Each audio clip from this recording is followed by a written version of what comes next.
Hello everyone, in this video I'm going to show you what I believe to be the highest damage spear build for mid to end game and the build I use to beat all bosses without taking any damage on normal difficulty. The core concept of this build is to stack a lot of damage, stamina damage and stamina. We are playing into the fact that spear weapons deal the highest amount of stamina damage. We are using our random attributes, set attributes, stat points and phantom abilities in order to stack as much of these stats as possible. The playstyle revolves around dodging enemies' attacks, dealing a lot of stamina damage whenever possible, and when the boss or enemy becomes exhausted, we are using our skills and high amount of stamina to chunk a huge amount of health from the enemy. Let's dive into the gear pieces we are using for this build. Keep in mind that these will vary for you depending on how far in the game you are, so I will present you with several alternatives. The first and best version of this build consists of the following gear pieces: Ancient Warrior's Worn Spear, Stunned Jar or Smitten Jar, one piece of the Bard set,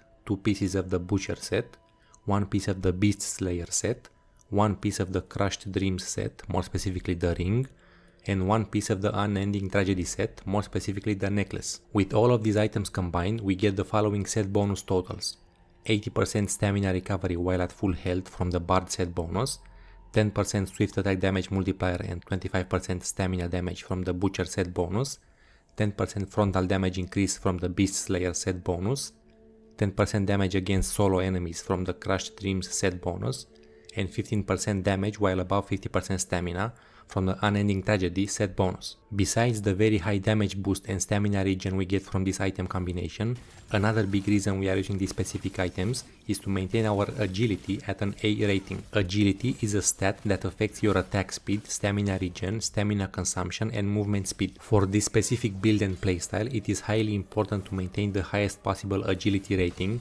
so we can move fast and deal as much damage as possible when the enemy becomes exhausted. In order to keep our agility at an A rating, we need to have below 60% weight. For this reason, we are using only lightweight armor pieces, except for the jar, which is heavyweight. We need to have 16 points into strength in order to stay below 60% weight, so just put 6 extra points in strength and you should be good. In order to be able to buy a jar helmet to reduce your set item requirement, you need to have reached the Visor Gate area and unlock all the side quests for that area. Jars are helmets that you can buy from the jar NPC and they give you strong attributes, one of the key ones being set item requirement decreased by 1. This means you can just use one piece of a set to get a 2-piece bonus, 2 pieces to get a 3-piece bonus, and so on. This key bonus effect can only be found on epic and legendary jar helmets. This item is crucial for any build as it enables you to combine many items from different sets to get a lot more effects that you would normally be able to get without a jar equipped. You will need to find 32 jars in order to buy an epic jar helmet from the shop and 42 jars to buy a legendary jar helmet. If you have not reached that point in the game where you can buy an epic or legendary jar, just use the following items instead: 2 pieces of the Bard set for 80% stamina recovery at full health, 3 pieces of the Butcher set for the 25% stamina damage, and any random accessories with the highest rarity possible. Now let's talk about the weapon. If you happened to play the demo that was available a while back, you should have an Ancient Warrior's Worn Spear in your inventory, which is unironically the best weapon in the game because it is the only weapon with B+ proficiency scaling, meaning it has the highest total damage. If you do have this weapon, you should definitely use it in your build, but if you don't, there are multiple alternatives that can produce similar results, so do not worry. The best alternative for the weapon is the Formless Warrior's Spear, which is a part of the Deep Shadow set. If you use this weapon and you also have a jar helmet equipped, you will instantly get the 2-piece set bonus, which gives you 50% stamina damage increase. If you don't have a jar yet, you can literally use any other spear that has good attribute rolls and the highest rarity you have. Let's get into the attributes we should look for on our items when re-rolling. Keep in mind that offensive attributes can only roll on the following items: weapons, helmets, gloves, shoes, ring and necklace.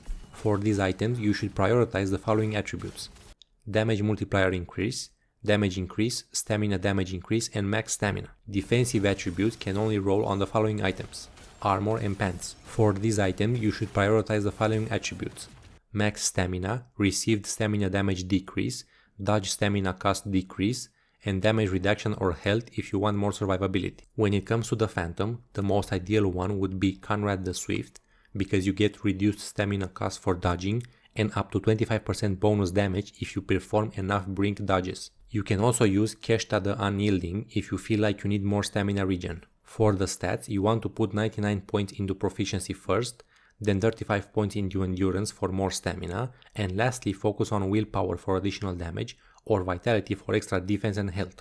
Keep in mind that spears are scaling mostly on proficiency and secondly on willpower. Let's jump into the core skills we are using in this build. Starting off with the common tree, we need the following skills: Opportunistic Spirit, Berserk Spirit, Indomitable Spirit, and Counterattack tree maxed out. Moving on to the spear tree, we need the following skills: Swift Attack tree maxed out, Fighting Spirit, Chaser, Chaser Devour, Trance Branch maxed out, Agility, Breakdown, Endurance, Rod Smite, Eagle Wind Branch maxed out. The core skills for this build are Moonlight Stance and Trance. Moonlight Stance activates when we hit an enemy with the third attack of a swift attack, aka a light attack. While it's active, Moonlight Stance grants us the following effects: increased stamina recovery, double dodge, increased damage of brutal attacks, and extra damage due to after image attacks.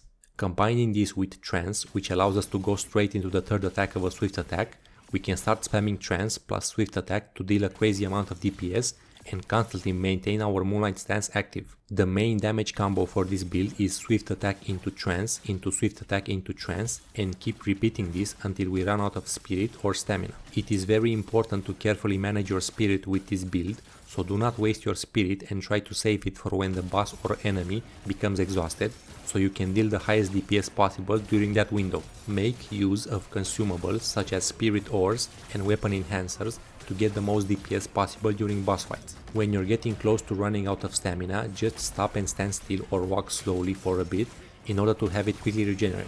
Try to perfect parry attacks if you're confident you can do it, but focus more on perfect dodging and countering burst attacks to reduce the boss stamina bar as fast as possible. That would be it for this video. If you have any questions about the build or want to see other builds, let me know down in the comments. Thanks for watching and I'll catch you in the next one.